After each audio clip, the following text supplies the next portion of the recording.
Since we don't have like a lot of time, we start kind of late. We have 3 hours, but we was almost half hour just setting up, which is fine.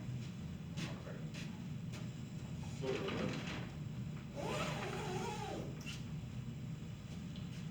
we start with the stance. Stance is basically uh, our positioning uh,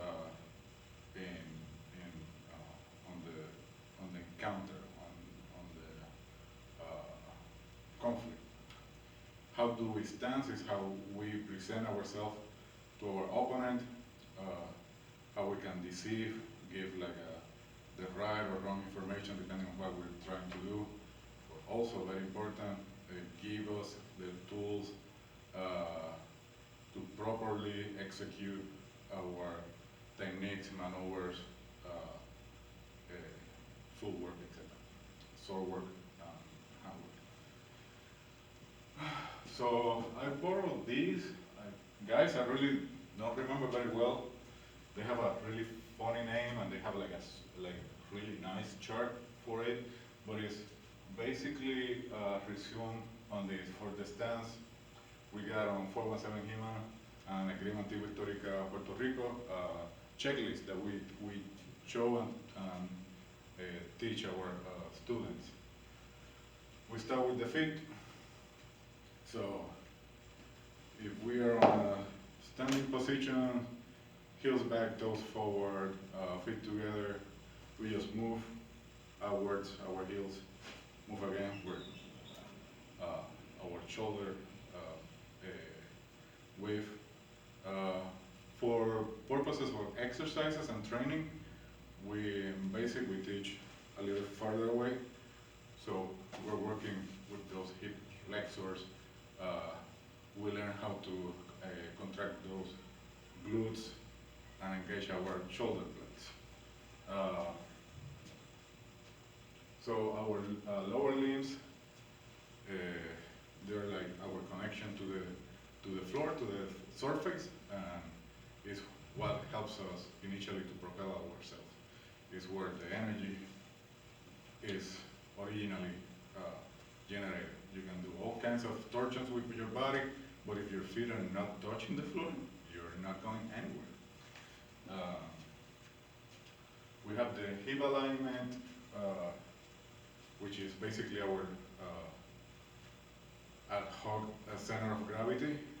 Imagine that we have a line going through our skull, through the middle of the body, goes through our groin, and touches the ground. And that's all the upper body is balanced over the hips and the lower extremities, which are the largest and heaviest extremities of the body. Where the legs go, the body goes. Where the head goes, the torso goes. Back alignment, a good back alignment without interruptions or deviations helps to transmit that energy from the floor. This is not like a mystical thing, and we're talking about like kinetics. That force can be transmitted to the upper body, to the arms, to the hands, and then to the sword, which is an extension of our body at that moment. Engaging the shoulder blades give us better structure. It protects our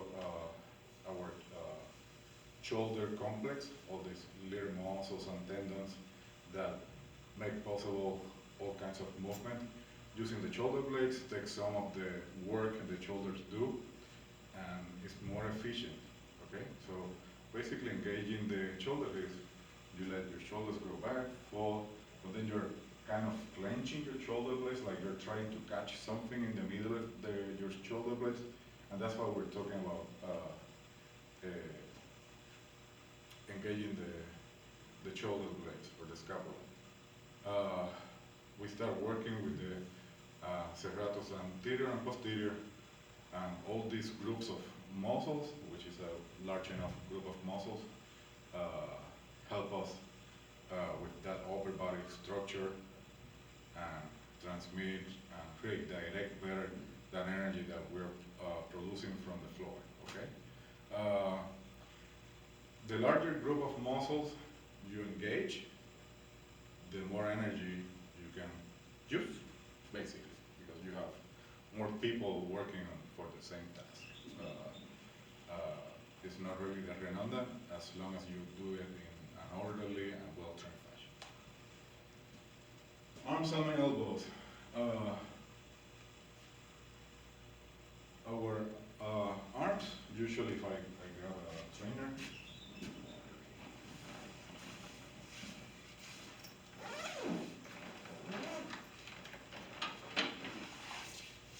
this is basically a lever, so you have a dominant hand closer to the crossguard usually, and then you have another hand following that closer, farther away.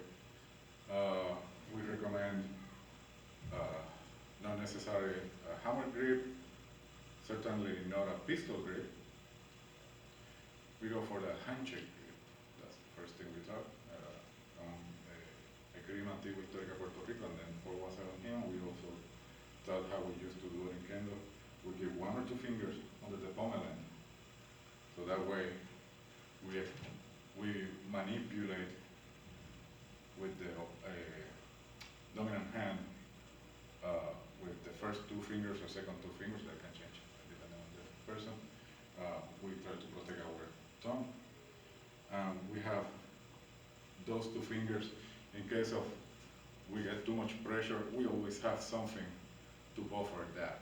Also, we keep some distance, about a punch to a fist or 2 fist distance of the bone. Some people say this is mechanically more efficient, but the thing is, it's more difficult to generate force from here immediately from the body than from a little distance like that. The same if you're too far away, you're losing energy too. If you're too close, it's difficult to generate that force, especially if someone is pressing you against your sword and your back. Okay, and you can try it out. We can test it as many times as you can. Elbows. So our elbows on this, you see this triangle is basically a push-up position. So this is our best structure. We don't do push-ups like this because we're gonna be, sorry about that, we're gonna be unbalanced. We're breaking structure. We're losing energy from one side. Okay, so we have our push-up hands equidistant more or less, and making this triangular form that you can see here. Elbows are looking down; they're not looking outside because this is the natural anatomic position, the most efficient position to have your elbows. When you strike from above, which is certainly probably or maybe our strongest strike, that structure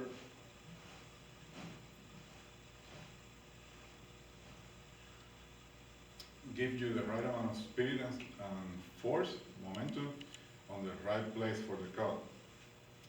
The moment I do this, it changes. We can see it when we practice cutting. The pattern of the cutting changes every time we break structure in some way.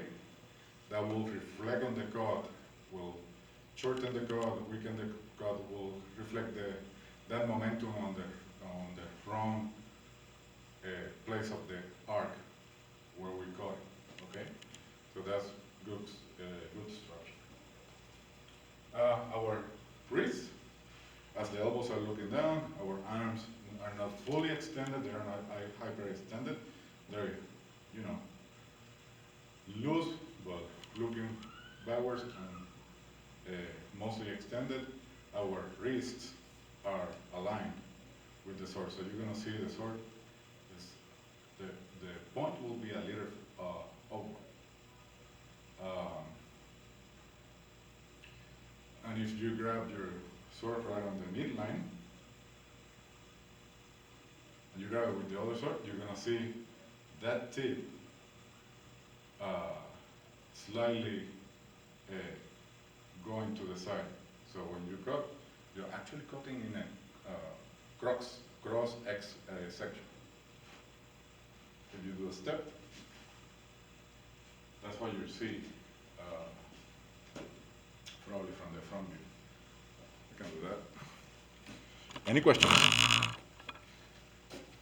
Okay. Thank you to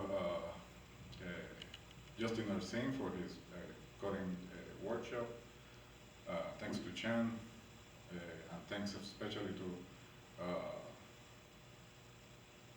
the guys from New York and New Jersey, Jake Norwood, because of really good workshops about coding. So, center line, my wrist is aligned, elbows looking mostly towards the floor. I'm going to grab, and then if I go up, that's what happens. And it's okay, that's the symmetry of the body on respect of the sword. So it doesn't have to be like this. So that's the ideal and most natural alignment of the sword through that structure, okay? We don't have to fight like that, but we know that the more efficient and probably the more force and energy that we can use efficiently and economically will come from a structure similar to that. Our head, we keep our head level to the floor, a little bit tip down, not too much. I like to use the fist measurement, so I try to grab the fist, and that's where naturally my chin falls, and my crown, the top of my head, is basically parallel to the ground. So I'm not, when I move through that line without going up and down, for example, or going like this, or raising the head. Other systems later on, weapons are different, grips are different, they need to align their body a little different, but for longsword, this works fine. We start with a full frontal positioning. We mark our long edge, so the students have a good reference of what's going on. And the long edge will be the true edge, which is looking at the opponent at any point of whatever technique or movement we're